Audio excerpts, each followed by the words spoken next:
10 کے بعد 15 منٹ چاہیے.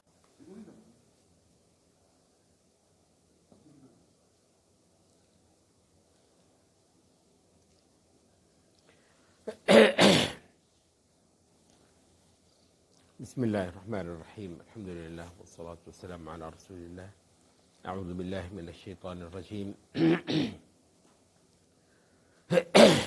قد خلت من قبلكم سنن فسیروا فی الارض فانظروا کیف کان عاقبۃ المکذبین. آیت نمبر 137. هذا بيان للناس وهدى وموعظة للمتقين ولا تهنوا ولا تحزنوا وأنتم الأعلون إن كنتم مؤمنين إن يمسسكم قرح فقد مس القوم قرح مثله وتلك الأيام نداولها بين الناس وليعلم الله الذين آمنوا ويتخذ منكم شهداء والله لا يحب الظالمين وَلْيُمَحِّصَ اللَّهُ الَّذِينَ آمَنُوا وَيَمْحَقَ الْكَافِرِينَ. قد خلت یقیناً گزر چکی ہیں. خلا یخلو گزر جانا. اچھا اس کا اسم فاعل ہے خالی. خلا یخلو جیسے یذهب یذهب سے ذاہب، جلس یجلس سے جالس، اسی طریقے سے خلا یخلو سے خالی. خالی کا مطلب اصل میں ہے جو گزر گیا. پھر اس کو ہم فارغ کے معنی میں بھی لے لیتے ہیں. اور خلوت کا جو لفظ ہے وہ بھی اسی سے خلا یخلو کہ جی نکل گیا، گزر گیا، مطلب اب یہاں کوئی نہیں رہا، تو اس وجہ سے اس کے لیے خلوت کا مادہ بھی یہی ہے، خلا یخلو ہے. قد خلت یقیناً گزر چکے ہیں. یہ تا تانیث کی ہے. خلا ماضی ہے، خلت اس کا تانیث ہے، مؤنث ہے. من قبلکم تم سے پہلے. سنن کچھ طریقے، کچھ دستور. سنن سنت کی جمع ہے، سنتن. اس کی تفسیر کیا ہے وہ تو ہم بعد میں آئیں گے. سنن طریقے، دستور. اچھا ہمارے یہ جو اس آیت کا سیاق ہے اس کے حوالے سے ایک مناسب ترین لفظ انگریزی کا یہ معنی ادا کرتا ہے، وہ ہے پیٹرنز. وہ کیوں خاص ہم نے کہا کہ یہ ایک بہت ایکوریسی ہے اس کے معنی میں. پیٹرن اگر آپ کریں انگریزی میں، اردو میں مجھے میرا خیال ہے اس طرح کا ایکوریٹ لفظ مجھے نہیں مل رہا، اگر آپ کے ذہن میں ہو تو اس کا آپ کو اندازہ ہو جائے گا. سنن کچھ پیٹرنز گزر چکے ہیں. فا تو، سیرو چلو، سارا یسیرو سیر اس کا مصدر ہے. سیر اس کا مصدر ہے، اردو میں ہم کہتے ہیں سیر. سیر کا مطلب چلنا. اچھا سیرت بھی اسی کے مادے سے سیرت، جیسا کسی کا چلن ہے، سیرت چلن کو کہتے ہیں نا. تو سارا یسیرو چلنا، تو چلن سیرت، سیرتن ہم نے اس سے کر دیا ہے. فسیرو تو پھر چلو، یا ہم کہتے ہیں چلو پھرو. فی الارض زمین میں. فانظرو تو پھر دیکھو. کیفا کیسے، کانا رہا تھا، عاقبت انجام. عاقبہ یعقبو کا مطلب ہوتا ہے پیچھے آنا. عقب اردو میں بھی ہم بولتے ہیں. اچھا یہ جو پیروں کے پچھلے حصے ہیں، ایڑیاں، ان کو بھی ہم اعقاب بولتے ہیں. اعقاب عقب کی جمع. لا تنقلبوا علی اعقابکم. اچھا تو عقب جو ہے وہ پیچھے جو بعد میں ہوتا ہے، تو اردو میں اس کے ایک لفظ بولتے ہیں انجام. تو یہ ایگزیکٹلی وہ معنی دے رہا ہے. عاقبت انجام المکذبین ایسے جھٹلانے والوں کا. کیف کان عاقبت المکذبین ایسے جھٹلانے والوں کا کیا انجام رہا. ھذا یہ ہے بیان کھول دینا. بیان کھول دینا. اچھا یہ ترجمہ ہم کیوں کر رہے ہیں؟ ویسے بیان کا اردو میں بھی ہم بولتے ہیں بیان، لیکن اردو میں بیان کا جو ہے وہ معنی بھی تقریباً عربی والے بیان سے قریب ہی ہے، لیکن اصل میں بانا یبینو کا مطلب ہوتا ہے ٹو سپلٹ. بانا یبینو سپلٹ. اچھا یہ ایک لفظ اردو میں ہم بولتے، عربی میں بہت بولتے ہیں بین، بینا، انا، ہم یہ کہتے ہیں کہ ہوا جالس بینہما، یہ ان دونوں کے بیچ میں بیٹھا ہوا ہے، ٹھیک ہے، بینا اردو میں بھی بعض اوقات بین بین بین بین بولتے ہیں جی بین. اچھا، حتی یتبین لکم الخیط الابیض من الخیط الاسود، وہ جو سیاہ دھاری ہے اس میں سے سفید دھاری پھوٹ کر نہ نکل آئے. اچھا، تو بانا یبینو ہوتا ہے کسی چیز کو سپلٹ کر دینا، بیچ میں سے پھاڑ کے نکل آنا، تو یہ ایگزیکٹ اس کا جو ہے وہ معنی ہے. اچھا، یہ جو ہے نا واضح ہو جانا یا واضح کر دینا، یہ اس سے معنی ماخوذ ہے، اس کا اصل معنی یہ نہیں ہے. تو بیان کا اصل معنی جو ہے وہ زبان کے ساتھ متعلق نہیں ہے. وہ دھاری جو ہے وہ بھی جب اندھیرے کو پھاڑ کر نکل آئے گی، اس کے لیے بھی ایگزیکٹلی یہی لفظ ہے. اچھا، تو ایسا بیان، اب ہم اردو میں لفظ بیان بول رہے ہیں، ایسا بیان جس سے معنی بالکل کھل کر آ جائے، اس کے لیے لفظ جو ہے نا وہ ہم بولتے ہیں بیان.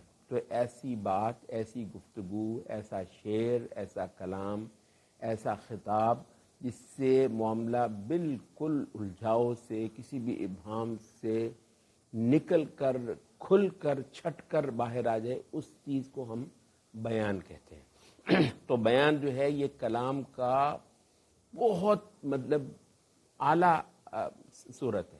کلام کی اعلیٰ ترین صورت کو ہم کیا کہیں گے؟ بیان. کیونکہ کلام کے اندر بہت کچھ ایسا ہو سکتا ہے کہ جس کی تفسیر کی ضرورت ہو، جس کی وضاحت کی ضرورت ہو. اچھا، تو یہ ہم اسی وجہ سے کہتے ہیں کہ سنت جو ہے وہ قرآن مجید کا بیان ہے، کہ قرآن مجید کے بہت سارے مضامین جو ہیں وہ بہت اختصار سے ہونے کی وجہ سے معلوم نہیں ہو پاتے سننے والے کو، تو رسول اللہ صلی اللہ علیہ وسلم اس کو کھول دیتے ہیں. تو بیان یبینو کا اصل مطلب کھلنا یا کھول دینا. تو اس وجہ سے ہم یہ ترجمہ کرتے ہیں ہذا بیان، یہ کھول دینا ہے. مراد ہے یہ کلام، ہذا سے مراد یہ قرآن یا یہ خطاب، بیان کھول دینا ہے، للناس لوگوں کے لیے. وہدن، اور راہ دکھانا ہے. ہدا راہ دکھانا، گمراہی سے، غلط طریقوں سے. وموعظۃ، اور نصیحت ہے. موعظۃ ایک نصیحت ہے. وعظ یعظ کا مطلب ہوتا ہے کسی کو پتے کی بات بتانا اور اس کو جگا دینا. تو وعظ یعظ کسی کو معلوم کروا دینا، کسی کو جھنجھوڑ دینا، کسی کو پتے کی بات بتا دینا، راہ راست پر لے آنا. وہ موعظۃ، اور ایک نصیحت ہے، للمتقین، متقیوں کے لیے، اللہ سے ڈرنے والوں کے لیے. یہ کلام کھول دینا ہے انسانوں کے لیے اور راہ دکھانا ہے، اور متقیوں کے لیے البتہ ایک واعظ ہے، ایک نصیحت ہے. ولا تہنوا، اور مت کمزور پڑو. اس کا مادہ کیا ہے؟ وہنا یہینو. وہن جو ہے وہ اس کا مصدر ہے، وہن. اچھا، آپ کو وہ جو معلوم حدیث ہے نبی صلی اللہ علیہ وسلم کی، جس میں آپ نے فرمایا کہ قومیں تم پر یوں چڑھائیں گی جیسے بھوکے کھانے کے تھال پر ٹوٹ پڑتے ہیں. تو صحابہ نے کہا کہ یوشک ان تداعی علیکم الامم کما تداعی الاکلۃ علی قصعتها. قالوا امن قلت نحن یومئذ یا رسول اللہ. صحابہ نے کہا کیا اس وجہ سے اللہ کے رسول کے تب ہم بہت تھوڑے ہوں گے؟ آپ نے فرمایا بل انتم یومئذ کثیر، نہیں، تم اس دن بہت زیادہ ہوگے.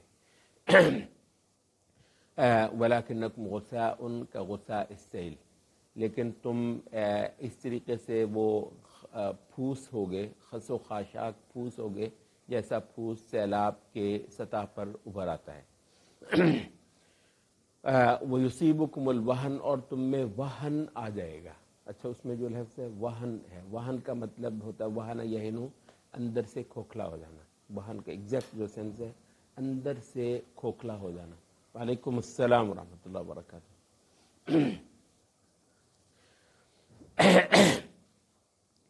اچھا، تو کمزور، اس کا عام طور پر ترجمہ ہم وہن کا مطلب کمزوری کرتے ہیں، لیکن کمزوری کے لیے اور بھی لفظ ہیں، بلکہ جو سب سے زیادہ معروف لفظ ہے کمزوری کے لیے عربی میں وہ ہے ضعف یا ضعف، ٹھیک ہے، تو وہ بھی عربی ہی کا لفظ ہے، ضعف ضعیف عربی ہی کا لفظ ہے۔ تو وہن کیا ہے؟ وہن یہ ہے کہ اندر سے بندہ کھوکھلا ہو جائے، اچھا باہر سے چاہے جسہ جو ہے وہ بندے کا ٹھیک ٹھاک بھی ہو۔ وَلَا تَهِنُوا، اور تم کمزور مت پڑو، وَلَا تَحْزَنُوا، اور غم مت کرو۔ حزن یحزن، کسی گزری ہوئی چیز پر افسوس کرنا، اس کے لیے حزن کا لفظ بولتے ہیں۔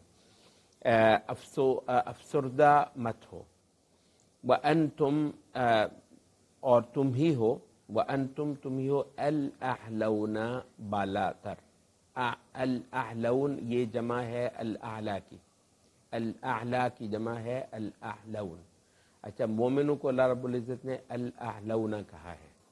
اچھا یہاں وہ ایسے ہی مذاق ایسی بات یہ آ جاتی ہے، یہ ہمارے ٹھیک ٹھاک دیوبندی حضرات نے مودودی صاحب کی تکفیر پتہ نہیں کس کی وجوہ سے مطلب کی ہوگی۔ ایک وجہ اس میں یہ تھی کہ اس کا نام ابو الاعلیٰ ہے، الاعلیٰ اللہ کا نام ہے بھی الف لام کے ساتھ، یہ پتہ نہیں کسی نے کہاں سے نقطہ نکال لیا جائے، ال کے ساتھ صرف اللہ ہی کے لیے ہو سکتا ہے، پتہ نہیں کس نے کہہ دیا، تو یہ جو ہے نا ابو الاعلیٰ بنا پھرتا ہے، سفر الاعلیٰ اللہ کا نام ہے، تو دیکھو جی یہ تو مطلب کفر ہے۔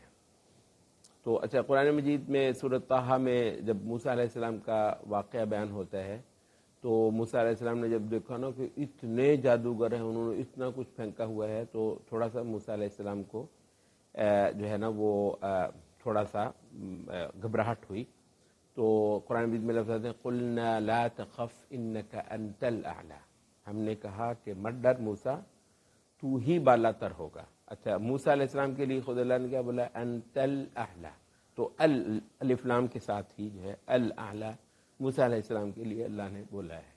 تو یہ عربی کی وسعتیں ہیں جو ان لوگوں کو شاید اندازہ نہیں تھا، یہ ویسے بعض اوقات بندہ کسی کو دوزخ میں پہنچا کے آنے پہ مصری ہو جائے تو پھر مطلب ادھر ادھر کی خواگی، تو کہنے کا مطلب یہ ہے کہ الاعلیٰ جو ہے یہ انسان کے لیے استعمال ہو جاتا ہے، تو وہاں پر مفرد کے طور پر آیا ہے موسیٰ علیہ السلام کے لیے، یہاں پر جمع کے طور پر آیا ہے الاعلون، سب اہل ایمان کے لیے۔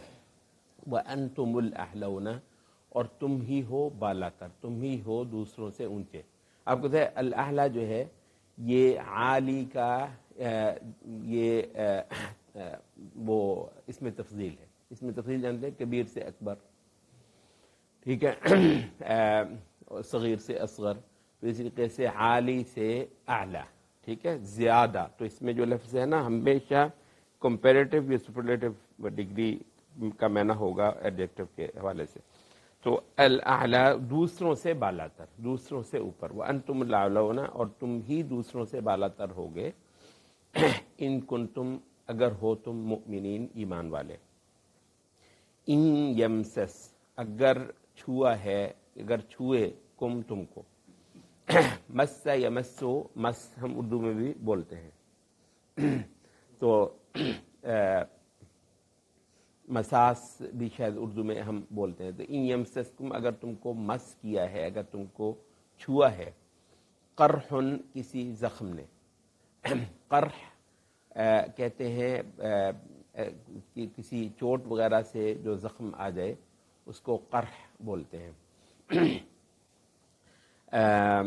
یہ آج کل جو السر ہوتا ہے نا لوگوں کو، اس کے لیے بھی عربی میں قرح بولتے ہیں، قروح، کہ اس کو جو ہے نا وہ میدے میں ہوتا ہے میرے خیال السر، کہ میدے میں جو ہے نا قروح، تو قروح یا قرح السر کے لیے بھی بولتے ہیں۔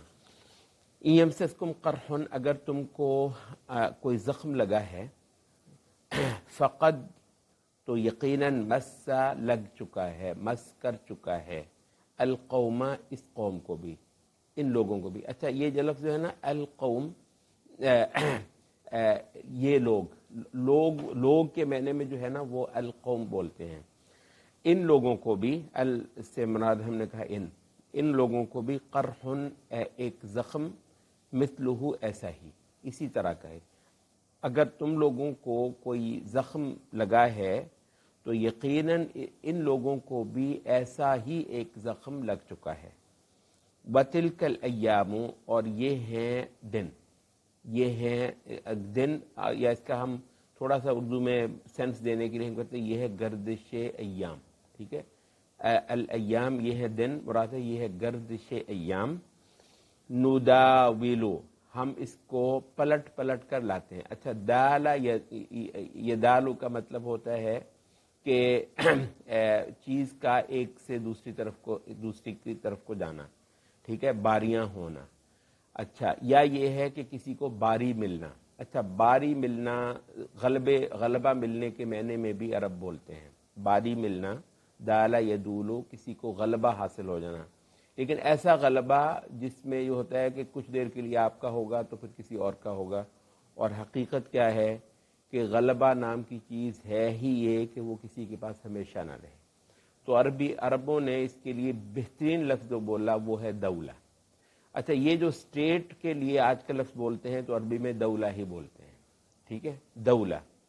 اچھا، یہ آپ نے وہ دیکھا ہوگا پرانے اس میں نا القابات ہوتے، سراج الدولہ، پتہ نہیں قوام الدولہ، فلاں الدولہ، جو ہے نا وہ الدولہ سے مراد ہوتی تھی ریاست یا حکومت. اچھا، بالعموم یہ ڈائنسٹی کے معنی بھی بولا جاتا تھا کہ جس ڈائنسٹی جانتے ہیں، جس حکمران نسل در نسل خاندان کی حکومت ہو، اس کے لیے بھی دولہ بولتے تھے. بالکل عربی میں سب سے معلوم استعمال ہے جی دولت بنی امیہ یا دولت بنی العباس یا دولت العثمانیین. اچھا، یہ جو ماڈرن اسٹیٹ جس معنی میں ہے اس کے لیے کوئی لفظ نہیں ہے، کیونکہ اسٹیٹ جو ماڈرن اسٹیٹ کا جو تصور ہے اس معنی میں اسٹیٹ دنیا میں تھی ہی نہیں. یہ بالکل ایک نیو بورن ہے، بلکہ ایک بہت بڑا فتنہ ہے جس کا نام اسٹیٹ ہے. یہ رب ہے، ایک پورا باقاعدہ رب کے بہت سارے جو معنی ہیں ان معنی کو رکھنے والی ایک چیز ہے جس کا نام ہے اسٹیٹ. اچھا، اسٹیٹ کے لیے اب کسی جو لفظ ہیں پرانی عربی سے انہوں نے لیا تو دولہ کا لفظ جو ہے وہ بولتے ہیں. لیکن بیسیکلی جو اسٹیٹ جس معنی میں آج معلوم ہے اس معنی کی کوئی شے کہتے ہیں کہ اس پچھلی صدی سے پہلے دنیا میں ہوتی ہی نہیں تھی. تو اس وجہ سے اس کے لیے مناسب لفظ بھی شاید ہمارے پاس نہیں ہے. لیکن جو بولتے ہیں اسٹیٹ کے لیے وہ لفظ دولہ ہی ہے. تو دالہ یدولو باری ملنا، غلبہ بندے کو کچھ دیر کے لیے مل جانا. نداولها ہم ایک کو دوسرے پر باریاں دلواتے ہیں، بین الناس لوگوں کے مابین، ہم لوگوں کے مابین غلبے کی باریاں لگاتے ہیں. وَلِيَعْلَمَ اللَّهُ اور تاکہ یہ بھی تھا مقصد، ولی اور تاکہ یعلم جان لے اللہ تعالیٰ الذین آمنوا ایسے لوگوں کو جو ایمان والے ہیں، اور تاکہ اللہ سچے ایمان والوں کو جان لے. وَيَتَّخِذَ مِنْكُمْ اور اختیار کرے تم میں سے، اپنا لے تم میں سے، شہداء کچھ شہید، کچھ گواہ. واللہ اور اللہ تعالیٰ لا يحب نہیں محبوب رکھتا الظالمین ظالموں کو، یا ایسے ظالموں کو تو اللہ محبوب نہیں رکھتا. وَلِيُمَحِّصَ اور تاکہ چھانٹ لے. محص یمحص کا مطلب ہوتا ہے کسی کو ستھرا کرنا، ستھرا کرنا، پاک کرنا. بالکل بہت سارے جو ہے وہ ردی مال میں سے کچھ چیز کو نکال لینا. تو یہ ہے محص یمحص. تو ترجموں میں بالعموم کہا گیا ہے کہ تاکہ چھانٹی کر لے اللہ تعالیٰ، اور کہیں ترجمہ کیا ہے تاکہ اللہ پاک کر دے، تاکہ اللہ تعالیٰ خاص بنا لے. یہ سارے معانی محص یمحص سے ملتے ہیں. وَلِيُمَحِّصَ اور تاکہ اللہ پاک کر لے، اللہ چھانٹی کر لے، اللہ خاص لوگوں کو نکال لے. الذین آمنوا ایمان والوں، اللہ تعالیٰ ایمان والوں کی چھانٹی کر لے، ایمان والوں کو خاص بنا لے. وَيَمْحَقَ اور پیس کر رکھ دے. محق یمحق کا مطلب ہوتا ہے بالکل مٹا دینا، ختم کر دینا، نیست و نابود کر دینا، پیس کر رکھ دینا. وَيَمْحَقَ اور نیست و نابود کر دے الکافرین ان کافروں کو. اچھا، یہ ایک بامحاورہ ترجمہ اس پورے قطعے کا ہم کر دیتے ہیں. یقیناً تم سے پہلے کچھ طریقے گزر چکے ہیں یا کچھ پیٹرنز گزر چکے ہیں، تو پھر چلو پھرو زمین میں تو پھر دیکھو کہ کیسا رہا انجام ایسے جھٹلانے والوں کا۔ یہ ایک بالکل کھول کر رکھ دینے والا کلام ہے انسانوں کے لیے، اور گمراہی سے صاف راستہ دکھا دینے کا کام ہے، اور متقیوں کے لیے ایک نصیحت ہے۔ مت کمزور پڑو، مت افسردہ ہو، تم ہی ہو بالا تر اگر تم ایمان والے ہو۔ آج اگر تم کو ایک زخم لگا ہے تو ایسا ہی ایک زخم ان لوگوں کو بھی لگ چکا ہے۔ یہ تو گردش ایام ہے جن کو ہم پلٹتے ہیں انسانوں کے مابین ایک دوسرے کے اوپر۔ مقصد یہ ہے کہ اللہ جان لے ایمان والوں کو، اور تم میں سے کچھ کو شہید اپنے گواہ بھی بنائے۔ البتہ ان ظالموں کو اللہ پسند نہیں فرماتا، اور مقصد یہ بھی تھا کہ اللہ ایمان والوں کو خاص بنا لے، اللہ ایمان والوں کی چھانٹی کر لے اور نیست و نابود کر دے اللہ تعالیٰ ان کافروں کو۔ اچھا، یہ جو ہے پیچھے ایک واز تھا، ابھی پچھلے آپ نے دیکھا ہوگا، یہ جو رکوع ہے اس کا پہلا آدھا حصہ ایک واز ہے، اور کہتے ہیں قرآن مجید کے واز کے مقامات میں سے خوبصورت ترین مقامات ایک مقام جو ہے وہ یہ ہے، پچھلے رکوع کا ایک آدھا حصہ گزرا ہے۔ اور واز بھی یہ کس طرح ہم نے کہا کہ قرآن مجید کے مواعظ جو ہوتے ہیں بالعموم جہاد کے سفروں میں ہوتے ہیں، مطلب وہ لوگ نکلے ہوئے ہیں اور اس وقت بہت اعلیٰ موقع ہوتا ہے لوگوں کو سمجھانے کا، دل جو ہے وہ زیادہ خالص ہوئے ہوتے ہیں۔ اچھا، یہ بیچ ہی میں کچھ لڑائیاں بڑھائیاں بھی ہو جاتی ہیں، مسلمان جب اکٹھے ہوں گے، بلکہ کوئی بھی انسان جب بھی اکٹھے، چھوٹا سا گھرانہ بھی ہو تو اس میں تھوڑی سی کھٹ پٹ بھی ہو جاتی ہے۔ اچھا، بیچ ہی میں آپس کے تعلقات کا مسئلہ بھی، ایک دوسرے کو معاف کر دینے کا مسئلہ بھی، ایک دوسرے کو برداشت کرنے کا، اور اس کا اجر اللہ کے ہاں کتنا ہے، کیونکہ یہ ڈھنگ ہم نہیں سیکھیں گے تو ہم کبھی بھی جڑ نہیں سکیں گے۔ اتحاد جو ہے نا وہ نرے فلسفوں کا نام ہو جائے گا، اور فلسفوں اتحاد بمانا فلسفے جتنا آج شاہ صاحبہ نے کبھی اتنے درس نہیں دیے ہوں گے اتحاد پہ جتنے اس وقت ہمارے ہاں چلتے ہیں۔ اچھا، اتحاد نامی شے اتنی ہی جو ہے نا وہ دور ہے اور گمشدہ چیز ہے، جس کو ڈھونڈ ڈھونڈ کر جو ہے نا وہ تک گئے۔ اچھا، تو وہ یہ ہے کہ اللہ رب العزت اسی عمل میں یہ کر دیتا ہے، یہاں کے تک کہ بیچ ہی میں بعض جو ہے نا وہ مسئلے وراثت کے، کیونکہ شہید ہو گئے ہیں، شہید ہو رہے ہیں، لوگوں کو معلوم ہے، تو وراثت کے پھر اموال کے مسئلے بالعموم تو ایک ہی جل تھل ہوتا ہے جس کے اندر اللہ رب العزت ان مسائل کو بیان فرماتا ہے۔ تو اچھا، اب اس کے بعد براہ راست اللہ رب العزت یہ احد سے یہ لوگ واپس آ رہے ہیں۔ یہ جو بیان چل رہا ہے یہ کب کا ہے؟ جب یہ لوگ احد میں جو کچھ مسلمانوں کے ساتھ ہوا، اور رسول اللہ صلی اللہ علیہ وسلم کی زندگی کے مشکل ترین مواقع میں سے ایک یہ وقت تھا، مشکل ترین اوقات میں سے ایک وقت احد کا تھا، حتیٰ کہ حضرت عائشہ کو تو یوں لگا تھا کہ شاید احد سے بڑھ کر نبی صلی اللہ علیہ وسلم پر کوئی مشکل وقت نہیں گزرا، لیکن رسول اللہ صلی اللہ علیہ وسلم نے کہا نہیں، وہ جو طائف والا سفر تھا وہ مجھ پر احد والے وقت سے بھی زیادہ شدید تھا، لیکن حضرت عائشہ کو ابتدائی طور پر یہی محسوس ہو رہا تھا کہ ایسا مشکل ہے۔ تو اس مشکل ترین وقت پہ جو ہے وہ صحابہ جب لوٹ رہے ہیں تو ایک تو ان کو پیچھے ایک درس دیا گیا ہے، ایک واز دیا گیا ہے، ایک جنت کی نشاندہی کر کے دی گئی ہے، اور پھر جنت میں جو لوگ بسنے والے ہوں گے ان کی ایک تصویر صحابہ کو دکھائی ہے۔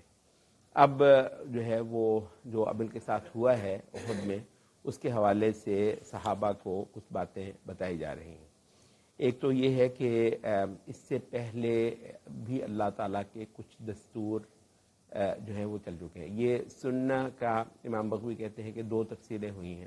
سنن یہاں پر جو لفظ ہے نا، تم سے پہلے سنتیں کچھ گزری ہیں، یہاں سنتوں سے مراد ظاہر ہے وہ سنتیں تو نہیں جو بالعموم ہمارے ہاں یہ جی نماز کی سنتیں ہیں، روزے سے متعلق سنتیں ہیں، تو وہ تو سنتیں یہاں پر مراد نہیں ہیں۔ اچھا، تو یہاں پر سنتوں سے مراد کیا ہے؟ تو کہتے ہیں کہ ایک تو سنت کی تفسیر یہ ہوئی ہے کہ پہلے تم سے امتیں گزری، تو سنت کا کی ایک تفسیر ہوئی ہے امت، اور دوسری سنت کی تفسیر ہوئی ہے کہ اللہ تعالیٰ کے کچھ مخصوص قاعدے ہیں قوموں کے ساتھ معاملہ کرنے کے۔ اچھا، یہ جو دوسری تفسیر ہے یہی زیادہ پاپولر ہوئی ہے مفسرین کے ہاں۔ کہ جب اللہ انبیاء کو بھیجتا ہے، رسولوں کو بھیجتا ہے ان کی قوموں کی طرف، تو پھر ان کے ساتھ معاملہ کرنے کے بڑے سیٹ پیٹرنز ہیں اللہ رب العزت کے ہاں۔ تو وہ جو ہیں، دوسری بات یہ ہے کہ لن تجد لسنت اللہ تبدیلا، اللہ تعالیٰ کی سنت، اللہ تعالیٰ کا جو بنایا ہوا پیٹرن ہے اس میں کبھی تم کو کوئی تبدیلی دکھائی نہیں دے گی۔ تو یہ ہے قوموں کے ساتھ اللہ رب العزت کے معاملہ کرنے کے طریقے اور دستور۔ اچھا، اس میں اللہ تعالیٰ کافروں کے ساتھ بھی معاملے کرتا ہے، اور وہ اول کے اہل ایمان جو اللہ رب العزت کی رسالت اور شریعت کو قبول کرتے ہیں اور اس کے لیے اٹھتے ہیں، اچھا ان کے حوالے سے بھی اللہ رب العزت کے کچھ مخصوص طریقے ہوتے ہیں۔ تو کیونکہ اللہ کا طریقہ یہ ہے کہ انتہائی طور پر جو مکذبین ہیں وہ بالکل کھیت ہو کر رہ گئے، تباہ و برباد ہو کر رہ گئے۔ یہ اللہ رسالت کے ذریعے سے متعدد بار زمین کے فیصلے فرما چکا، اور اتنا کھلا کہ اس کے بعد پھر صدیوں تک کے لیے وہ ایک دلیل ہوتی ہے۔ تمام جن لوگوں نے تکذیب کی تھی رسول کے روبرو، ان کو خاک کر دیا گیا، ان کو کہانے اور افسانے بنا دیا گیا، اور پھر ان کو بالکل دنیا کے اندر جینا نصیب نہیں ہوا ہے۔ یہ فیصلہ اللہ رب العزت نے بہت بار زمین کا فرمایا ہے، اور ہر بار ایسا فیصلہ کہ اس کے بعد کی نسلوں صدیوں کے لیے وہ چیز جو ہے نا وہ ایک دلیل کی حیثیت رکھ گئی۔ اچھا، یہ وجہ ہے، یہ بڑی ایک تھوڑی سی اہم بات ہے کہ ہم یہ کہتے ہیں کہ رسول اللہ صلی اللہ علیہ وسلم کی رسالت جس وقت آپ تشریف لے کر آئے، ابھی مکذبین کو بالکل ختم اور نیست و نابود نہیں کر دیا گیا تھا، اس وقت رسالت کے دلائل اور تھے، اور وہ دلائل ہمارے لیے بھی ہیں، لیکن ظاہر ہے کہ وہ بہت سارے ایسے معجزات ہوں گے جن کو اگر آپ یہ کہیں گے جی ہم نے تو نہیں دیکھا، تو واقعتاً وہ انہوں لوگوں نے دیکھا ہے کہ ان کے لیے ایک بڑی دلیل ابھی نہیں آئی۔ اچھا، وہ مطلب ہے اس وجہ سے وہ معجزات انہی لوگوں کے لیے ہوتے ہیں جو رسول اللہ صلی اللہ علیہ وسلم کے دائیں بائیں موجود ہوتے ہیں، لیکن اس کے بعد جب ان کو بالکل نیست و نابود کر دیا گیا، بہت بار برسوں تک یہ کہہ کر تم کو ختم کر دیا جائے گا، تم رہ بھی نہیں سکو گے، رسول کا کوئی جھٹلانے والا جو ہے وہ مغلوب ہوئے بغیر نہیں رہے گا، اور یہ رسول جیت کر دکھائے گا۔ اچھا، تو جب وہ بڑا واقعہ ہو گیا تو اس کے بعد پھر بعد والوں کے لیے نا وہ یہ نہیں ہے کہ وہ یہ کہتے پھر ہم نے تو وہ معجزے نہیں دیکھے، کہتے ہیں وہ ان معجزوں کا جو براہ راست جو مشاہدہ کر سکنے والے تھے وہ تو اسی دور کے لوگ تھے۔ اب تمہارے لیے ایک بڑی دلیل یہ ہے کہ اللہ رب العزت نے زمین کا ایک بہت بڑا فیصلہ فرما دیا ہے کہ رسول اور اس کی شریعت جو ہے نا وہ ایک پہاڑ کی طرح روئے زمین پر ایک واقعہ بن جاتا ہے، اور جھٹلانے والوں کے لوگ صرف کہانیاں اور افسانے سناتے ہیں۔ تو اس وجہ سے بعد والوں کے لیے ایک بہت بڑی دلیل ہے، وہ اللہ تعالیٰ کی سنت ہے جس میں جھٹلانے والوں کو بالکل ختم کر کے رکھ دیا جاتا ہے۔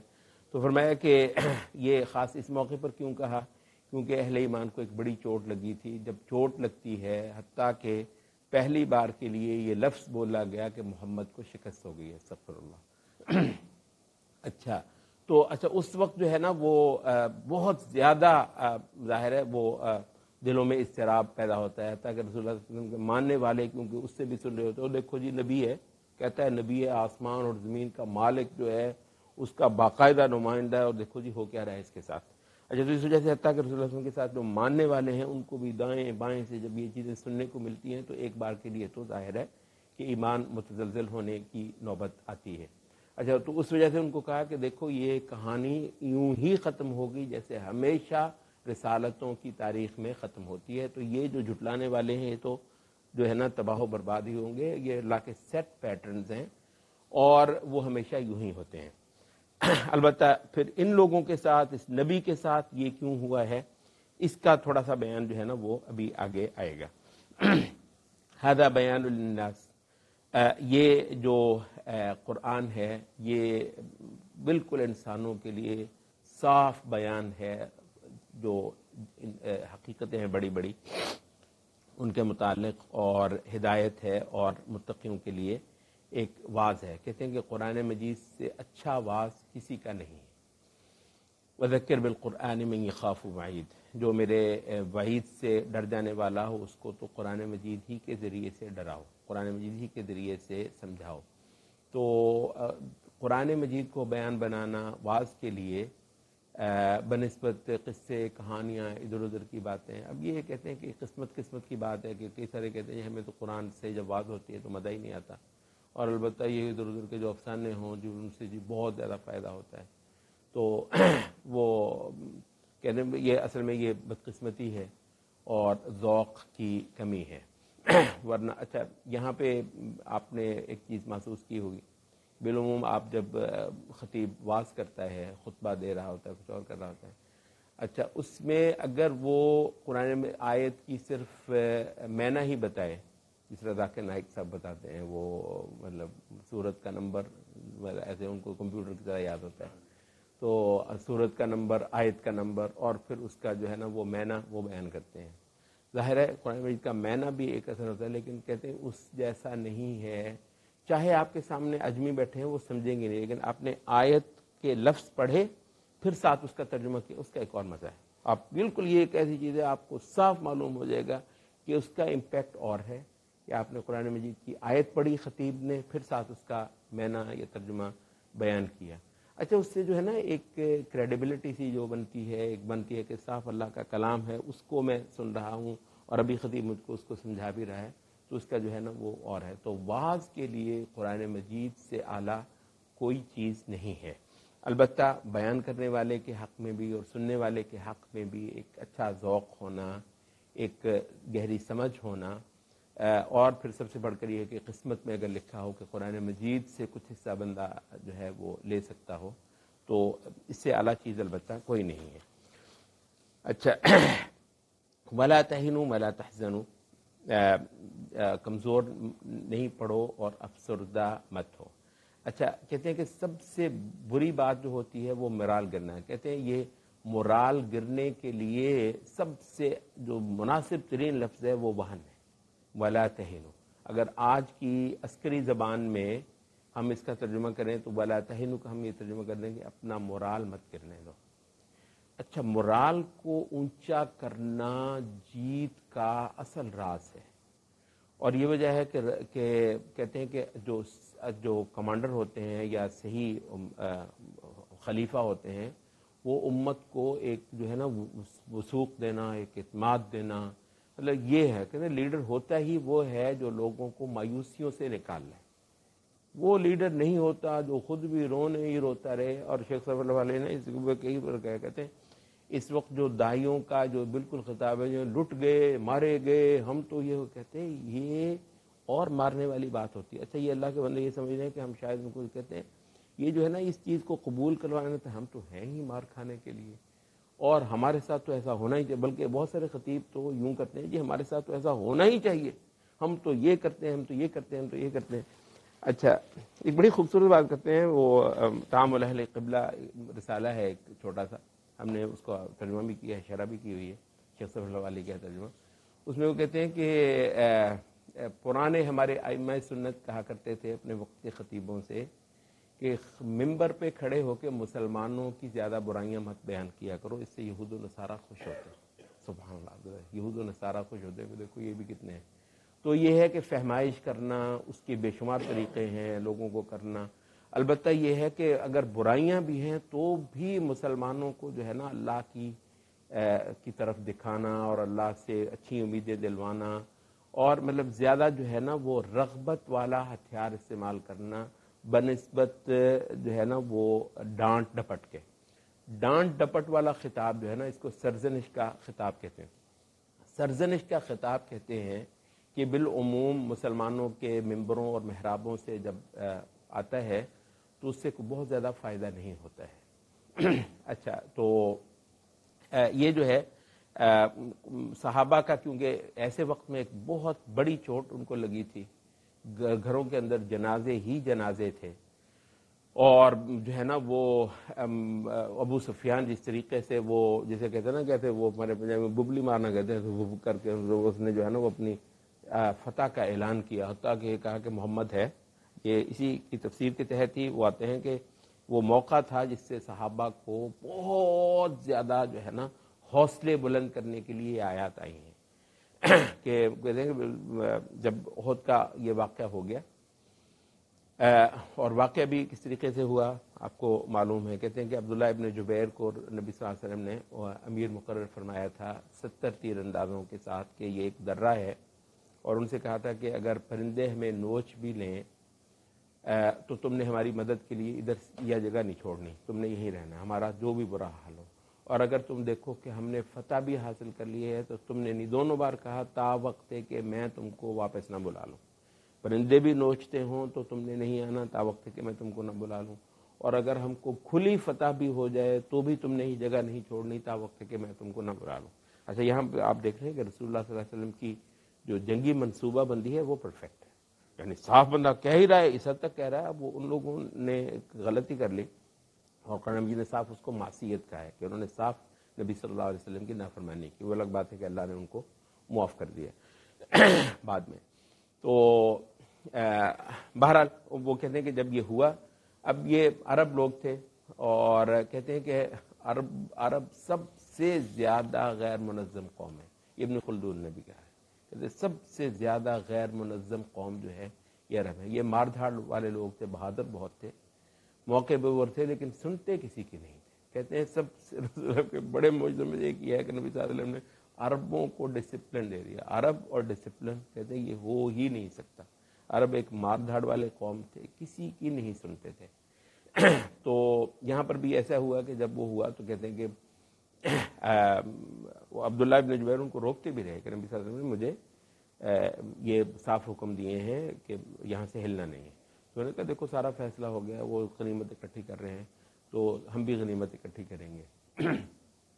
تو نبی صلی اللہ علیہ وسلم کی اس نافرمانی کی وجہ سے وہ پھر انہوں نے جگہ چھوڑی، اور پھر خالد بن ولید کا جو وہ سوار دستہ تھا، گھوڑ سوار دستہ تھا، تو اس نے ادھر سے حملہ کرنے کا موقع پا لیا. اور کہتے ہیں کہ رسول اللہ صلی اللہ علیہ وسلم کے ساتھ پھر ایسی ہڑبونگ مچی اور یکدم صحابہ سنبھل نہیں سکے کہ اکثریت وہاں سے پھر بھاگ کھڑی ہوئی. یہ ایک واقعہ ہے.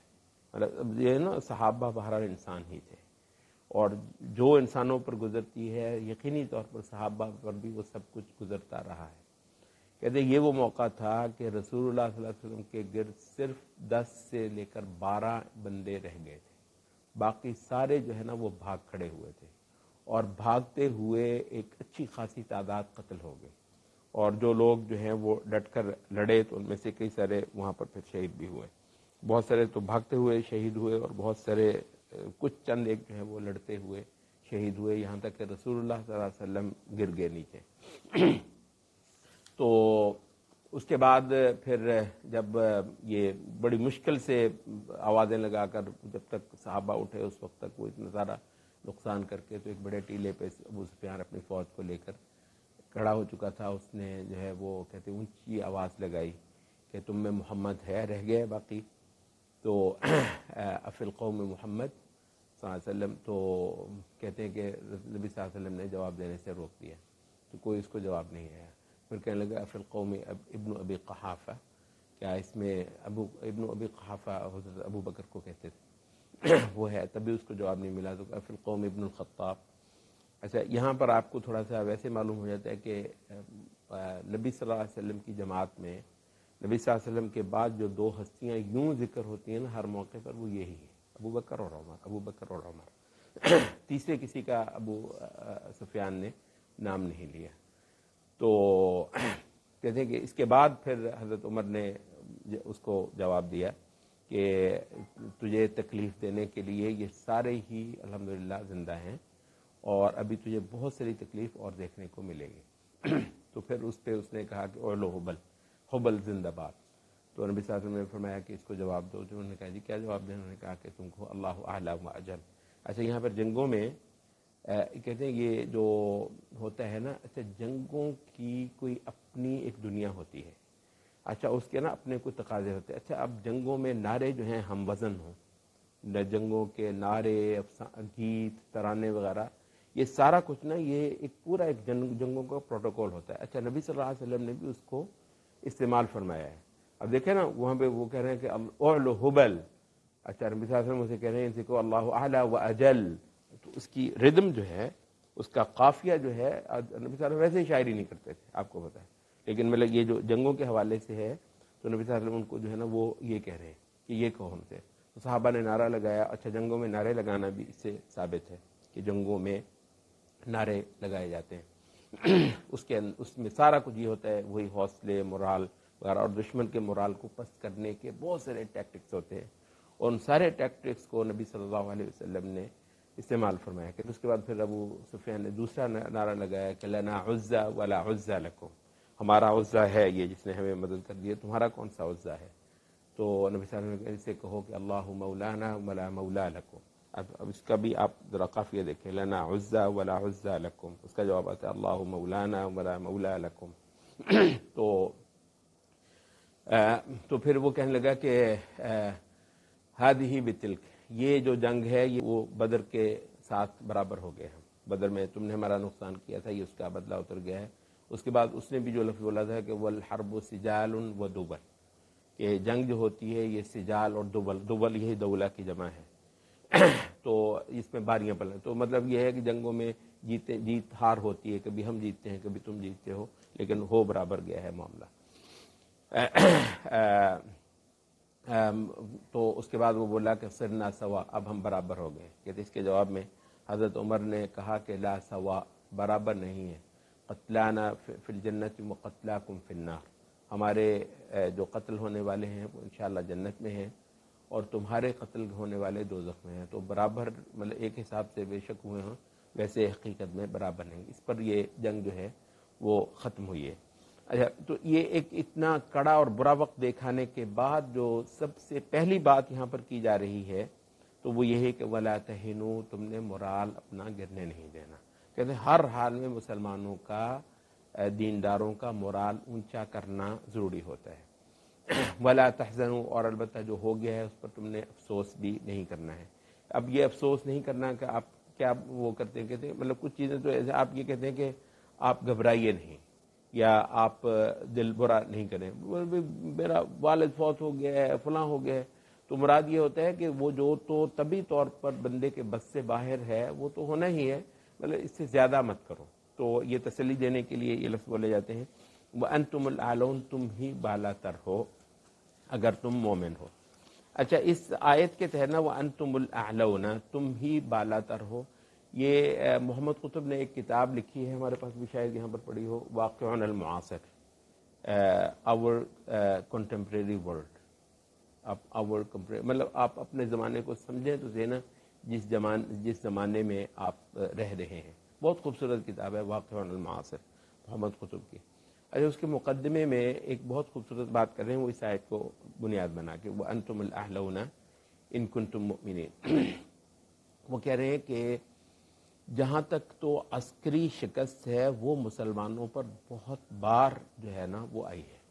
تو تاتاریوں کے زمانے میں آپ کو پتا کیا مسلمانوں کے تقریباً شہروں کی اینٹ سے اینٹ بچ چکی تھی, تو بہت بری شکست مسلمانوں کو ہوئی ہے اس وجہ سے کہ سستی میں پڑ گئے تھے, عیاشیوں میں پڑ گئے تھے, مال دولت وغیرہ, مطلب تو اللہ تعالیٰ نے ایک ایسی پکڑ جو ہے تاتاریوں, تو عسکری طور پر تو ان کو شکست ہوئی. حتیٰ کہ جب یہ جو صلیبی جنگیں ہوئی ہیں تو تقریباً مڈل ایسٹ کا بڑا خطہ جو ہے وہ تاراج ہوا ہے اور مسلمانوں کو بہت بری شکستیں ہوئی. اچھا, اس کے علاوہ بھی کئی موقع پر ایسا کہتے ہیں یہ ہمارے لیے نیا نہیں ہے. عسکری طور پر شکست کھا جانا, کافروں کا ہم پر چڑھانا, یہ پہلی بار تاریخ میں نہیں ہوا ہے. کہتے ہیں البتہ وہ جس وقت تاتاری جو ہے وہ ہم پر چڑھا آئے ہوئے تھے, مسلمان گاجر مولی کی طرح کاٹے جا رہے تھے. اچھا, اس وقت میں مسلمانوں کو کبھی ایک لمحے کے لیے یہ شک نہیں گزرا کہ یہ ان کے پاس ہم سے اعلیٰ کوئی چیز ہے, یہ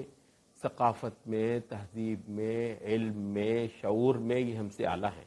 کہ وہ سمجھتے کہ تاتاری یہ وحشی, یہ جانور ہیں. ٹھیک ہے جی, ہم لڑنے کے معاملے میں مطلب ہم نکمے ہو چکے ہیں, تو اس وجہ سے یہ ہم پر غالب آ چکے ہیں.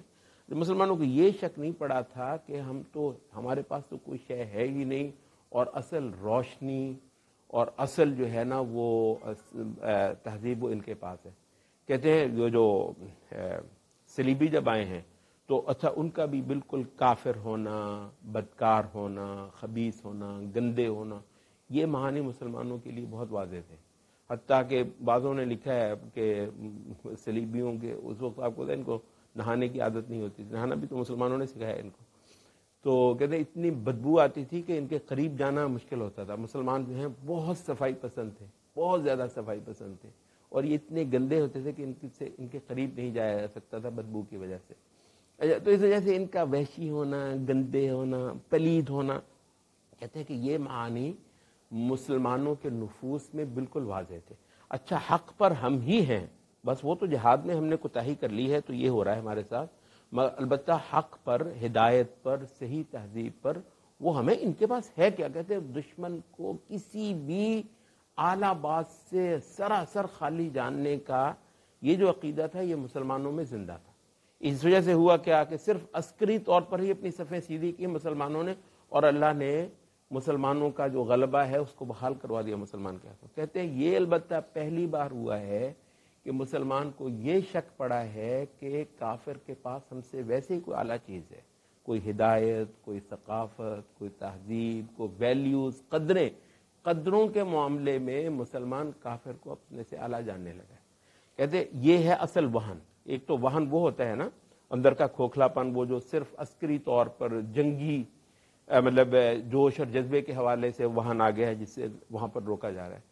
کہتے اس وہن کا کیا علاج ہے؟ جب مسلمانوں کو یہ لگتا ہے کہ شاید ہم تو ہیں ہی ہدایت سے خالی، ہمارے پاس کیا ہے؟ وہ جو سب کچھ وہ تو گورے کے پاس ہے۔ گورے کی، کہتے ہیں یہ جو گورے کی یونیورسٹیاں، گورے کے کالج، گورے کے نصاب، کہتے ہیں بھائی یہ انپریسیڈنٹڈ ہے، یہ بالکل ایک اور چیز ہے۔ تو اس سے مسلمان کو نکالنا، اور اب تو اس وقت تو اعتقادی طور پر مسلمان کو جو ہے نا وہ اونچا کرنا اور کافر سے اپنے آپ کو بالا تر جاننے کا اس کو جو ہے نا وہ یقین دلوانا، کہتے ہیں اس وقت تو ایک بہت بڑا محاذ یہ بن چکا ہے۔ البتہ یہ محاذ کہتے ہیں شاید ہماری تاریخ میں پہلی بار ہی ہمیں پیش آیا ہے۔ یہ ہے وہ انتم الاعلون، تو یہ ہر حوالے سے تم بالا تر ہو، ٹھیک ہے؟ تم تہذیب کے لحاظ سے، تم ثقافت کے لحاظ سے، تم قدروں کے لحاظ سے، تم اخلاق کے لحاظ سے، ٹھیک ہے، تم دستور، نظام اور ہر چیز کے حوالے سے انشاءاللہ تم بالا تر ہو، ان کنتم مؤمنین، اگر تم مومن ہو۔ تو یہاں پر کہتے ہیں کہ صحابہ مومن تھے، اس وجہ سے وہ اونچے ہی رہے۔ ہم یہ ہے نا ہم شاید اس ایمان پر نہیں تھے، تو یہ ہمارا جو بالا تری ہے وہ ہمارے ایمان کے ساتھ مشروط کر دی گئی اس آیت میں۔ انتم الاعلون ان کنتم، اونچے تم ہی ہو بشرطے کہ تم صحیح ایمان والے ہو۔ رہ گیا یہ جو تمہیں انتہائی بڑا زخم لگا ہے، بہت بڑی چوٹ لگی ہے، تو یہ کل ان کو ایسی چوٹ لگی ہوئی تھی، یہ کون سی بڑی بات ہے؟ اچھا، اب جنگوں کا یہ جو پہلو ہے، یہ اس میں یہ بھی مسلمانوں کے حوصلے کھولنے والی بات ہے کہ مطلب جہاں تک یہ نا کہ یہ عسکری طور پر کبھی پسپائی ہو گئی اور کبھی فتح ہو گئی، تو یہ تو جو ہے وہ قوموں کے درمیان چلتا رہتا ہے، اور یہ تو ہم بدلتے رہتے ہیں، پلٹتے رہتے ہیں، لوگوں کے مابین دن لاتے رہتے ہیں۔ اچھا، اس سے مقصد کیا تھا؟ یہاں البتہ ایک چند مقاصد جو ہیں احد میں جو واقعہ ہوا، اس کے جو کچھ مقاصد ہیں وہ بیان ہوئے ہیں۔ اچھا، پہلا کیا ہے؟ وَلِيَعْلَمَ اللَّهُ الَّذِينَ آمَنُوا، اللہ تعالیٰ سچے مومنوں کو جان لے کہ یہ سچے مومن کون ہیں۔ اب اللہ رب العزت کا جاننا ایک تو وہ علم ہے جو اللہ کا کان وما یکون کا علم ہے، وہ ازل سے اللہ کو معلوم ہے کہ کون ایمان والا ہے یا ہوگا، کون ہے یا نہیں ہوگا، مگر ایک یہ ہے کہ جو عملاً واقعہ ہو چکنے کے بعد والی بات ہوتی ہے، مراد ہے اس سے وہ علم۔ اور دوسرا یہ ہے کہ تم میں سے اللہ رب العزت کچھ اپنے شہداء، اچھا جہاد میں جان دینے والوں کے لیے جو لفظ شہداء بولا ہے وہ بہت صراحت کے ساتھ اسی مقام پر آیا ہے۔ ویسے آپ کو پتہ ہے کہ سارے ہی مسلمان شہداء ہیں، شہداء علی الناس ہوتا ہے نا قرآن مجید میں کہ وجاہدوا فی اللہ حق جہادہ واجتباکم وما جعل علیکم فی الدین من حرج ملۃ ابیکم ابراہیم وسماکم المسلمین من قبل وفی هذا لیکون الرسول شہیدا علیکم وتکونوا شہداء علی الناس۔ اچھا، ایک معنی میں تو سارے ہی مسلمان انسانیت پر گواہ ہیں، اور اس میں کوئی شک نہیں ہے کہ اچھا نبی صلی اللہ علیہ وسلم تو دنیا سے 1400 سال پہلے تشریف لے جا چکے ہیں، اچھا اب روئے زمین پر جتنے کافر ملتیں ہیں ان پر کون گواہ ہے کہ اللہ انسانوں کا رب ہے، قرآن جو ہے اللہ کا دستور ہے انسانوں کے لیے، محمد صلی اللہ علیہ وسلم ہدایت کا سرچشمہ ہے وغیرہ وغیرہ، ان ساری ایمان کی حقیقتوں کے حوالے سے کون گواہ ہے؟ اللہ یہ کہتے ہیں یہ جو شرف ہے یہ مسلمانوں کو حاصل ہے۔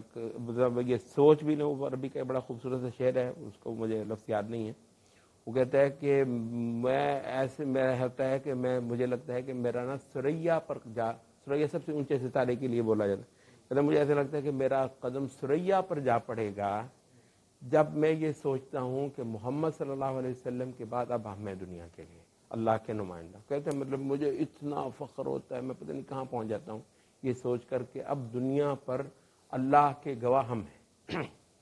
اچھا تو اور پھر مسلمان امت، اور پھر مسلمان امت میں سے بطور خاص اہل السنہ والجماعہ۔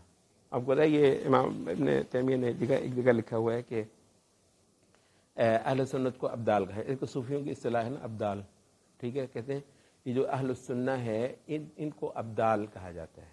کیوں ابدال کہتے ہیں؟ جمع ہے بدیل کی، بدیل کا مطلب ہوتا ہے سبسٹیٹیوٹ، متبادل، اردو میں ہم متبادل بولتے ہیں نا، تو بدیل متبادل کو کہتے ہیں، بدیل کی جمع ہے ابدال۔ تو اہل سنت متبادل ہیں، کہتے ہیں کس کے؟ انبیاء کے، ختم نبوت کے مسئلے پر نا، کہ ختم نبوت ہو چکی ہے، نبی نہیں آئیں گے، البتہ نبیوں کا قیامت تک کے لیے کام کے کچھ حصہ جو باقی ہے وہ کرنے کے لیے اب ہم ہیں، یعنی نبیوں کی جگہ لینے والے۔ کہتے ہیں یہ ایک اتنا بڑا شرف ہے اس امت کے لیے، اور اس امت میں سے پھر خاص اہل السنہ والجماعہ کے لیے، کیونکہ انسانوں پر اگر اللہ کی شہادت قائم کی ہے مسلمانوں میں سے تو وہ اہل السنہ والجماعہ ہیں، دوسروں نے تو مطلب شرارتیں کی ہیں اور بگاڑا ہی ہے۔ اچھا تو اس وجہ سے اس معنی میں تو سب جو ہے نا وہ امت اسلام سب مسلمان اللہ کے شہید ہیں انسانیت پر۔ اچھا البتہ یہ ہے کہ پھر ان میں سے جو اللہ کے لیے جان دے دیں وہ ایک خاص معنی میں ان کے لیے لفظ شہادت اور شہید بولا ہے۔ اچھا اب یہ اس معنی میں آیا کہ وہ اتخذ منکم شہداء، بھی اللہ تعالیٰ نے کچھ لوگوں کو شہادت کا بھی تو شرف دینا تھا کہ اس دین حق کے لیے ان کی جانیں صرف ہو جائیں۔ تو بھی اگر مشکل اوقات آئیں گے ہی نہیں تو ایسا کیسے ہوگا کہ کچھ لوگوں کو اللہ رب العزت اپنے گواہ جو ہے، اپنے دین کے گواہ جو ہے اور شہادت لینے والے بنا دے؟ تو اس ایسا کڑا وقت آنے کے پیچھے ایک حکمت یہ تھی کہ وہ اتخذ منکم شہداء، کچھ لوگوں کو اللہ شہادت کا مرتبہ عطا فرمائے۔ اچھا واللہ لا يحب الظالم، البتہ یہ یقین رکھو کہ اللہ ان ظالموں کو، تو یہ نہیں ہے کہ ان کو اگر اللہ نے اس بار جو ہے نا وہ یہ تھوڑی سی وہ دے دی ہے، فتح دے دی ہے، تو اس کی وجہ یہ ہے کہ وہ اللہ کے یہ پیارے ہو گئے ہیں۔ یہ ضروری نہیں ہے کہ اگر کسی کو غلبہ ملے تو وہ اللہ رب العزت کی محبت کی علامت ہو۔ بہت بہت بڑے بدکاروں کو بھی اللہ رب العزت نے زمین پر کچھ طاقت یا غلبہ یا فتح دی ہے، تو یہ ضروری نہیں ہے۔ تو یہ یقین رکھو کہ ان کو اس وجہ سے نہیں دیا کہ اللہ کے یہ پیارے ہیں، پیارے تم ہی ہو۔ اچھا دو باتیں ہو گئی تھی پچھلی آیت میں، اور تیسری جو ہے نا وَلِيُمَحِّصَ اللَّهُ الَّذِينَ آمَنُوا، اور ایمان والوں کو اور بھی زیادہ نکھار دے، کیونکہ کہتے ہیں جب کڑے وقت آتے ہیں تو صلاحیتیں اور زیادہ نکھر کر آتی ہیں، اور جو جذبے ہیں وہ اور زیادہ کندن بنتے ہیں، اور اللہ رب العزت سے جو وابستگی ہے وہ اور بھی زیادہ خالص ہوتی ہے۔ تو وہ یمحص اللہ مومنوں کو زیادہ خالص کر دے، زیادہ کندن بنا دے، زیادہ پاک کر دے، بالکل چھٹے ہوئے جو ہے نا وہ اہل ایمان بنا دے۔ تو یہ ایک مقصد تھا، وَيَمْحَقَ الْكَافِرِينَ، اور آخر میں تو اللہ رب العزت نے کافروں کو نیست و نابود ہی کرنا ہے، جو کہ پیچھے گزر چکا ہے کہ اللہ رب العزت کی سنتوں میں سے ایک سنت ہے۔ اچھا یہاں یہ ان دو آیتوں کے حوالے سے اہل علم نے یہ بات کہی ہے، وہ کہتے ہیں کہ بہت سارے لوگوں نے یہ اشکال پیش کیا ہے کہ اللہ رب العزت جب اپنے رسولوں کو بھیجتا ہے تو ان کو بسا اوقات لوگ گالیاں دیتے ہیں، مارتے ہیں، دیس نکالے دیتے ہیں، ان کے ماننے والوں کو جو ہے نا وہ پھانسیاں اور پتہ نہیں کیا کچھ سہنا پڑتا ہے، حتیٰ کہ نبیوں کے ساتھ کھڑے لوگ جو ہیں وہ مارکوں میں شہید ہوتے ہیں، حتیٰ کہ کسی وقت شکست کھا کر آتے ہیں، جیسے کہ احد میں یہ صورت بھی بنی۔ تو مطلب جب اللہ رب العزت کے یہ نمائندہ ہے اور رسول ہیں، پھر تو ہونا یہ چاہیے کہ فتح ہی فتح، فتح ہی فتح ہوتی چلی جائے۔ تو اس کے جواب میں اہل علم نے کہا کہ اگر ایسا ہوتا تو جتنے دنیا پرست ہیں وہ سب سے آگے ہوتے نبیوں کے ساتھ، جتنے منافقین ہیں وہ سب سے، اگر یہ ہوتا کہ کبھی نبی کو تو شکست ہونی ہی نہیں ہے، اور کیونکہ وہ تو اللہ کا نمائندہ ہے اس وجہ سے اس کو تو جھٹ سے میدان ایسے ملنا ہے اور اس نے بس آگے سے آگے جو ہے نا وہ فتح پاتے چلے جانا ہے۔ تو پھر آپ کو بتائیں یہ جو دنیا پرست ہیں بنیادی طور پہ یہ تو بہت زیادہ موقع شناس ہوتے ہیں، یہ جو بیچارے عام لوگ ہوتے ہیں یہ تو ماری ہیں کہتے ہیں اپرچونیٹیز نہ لے سکنا، تو جو سب سے زیادہ ذہین ہوتے ہیں وہ اپرچونیٹیز کو سب سے بڑھ کر لینے والے ہوتے ہیں۔ اچھا کہیں پر کوئی اسکیم کھلتی ہے، کوئی پتہ نہیں ہاؤسنگ کی، کوئی بزنس کی، سب سے پہلے جو ہے نا وہ لوگ ہوتے ہیں جو اعلیٰ مواقع کی تلاش میں ہو۔ تو یہ کیسے ہو سکتا ہے کہ پھر اگر انبیاء کی یہ صورت ہوتی پھر جتنے جو ہے نا ایسے ذہین موقع پرست اور جو ہے نا جاہو منصب کے طلبگار ہیں وہ سب سے بڑھ کر آگے جو ہے نا وہ پوزیشنیں نہ لے جاتے، جبکہ اللہ رب العزت کیا چاہتا ہے، وَلِيُمَحِّصَ اللَّهُ الَّذِينَ آمَنُوا، مومنوں کو بہت خالص نکالنا چاہتا ہے، اس عمل سے خالص کر کے نکالنا چاہتا ہے۔ کہتے ہیں سب سے صحیح جو ہے نا خالص بندے نکالنے والی شے جہاد ہے دنیا، جہاد ہی وہ عمل ہے جس سے ستھرے ترین لوگ اوپر آتے ہیں، اور رسول اللہ صلی اللہ علیہ وسلم کی زندگی کے اس میں تاریخ میں السلام علیکم، اهلا وسهلا، اهلا اهلا، نحن في انتظاركم شيخ. طيب وصل اليكم لوكيشن ان شاء الله؟ طيب طيب نحن ننتظركم ان شاء الله.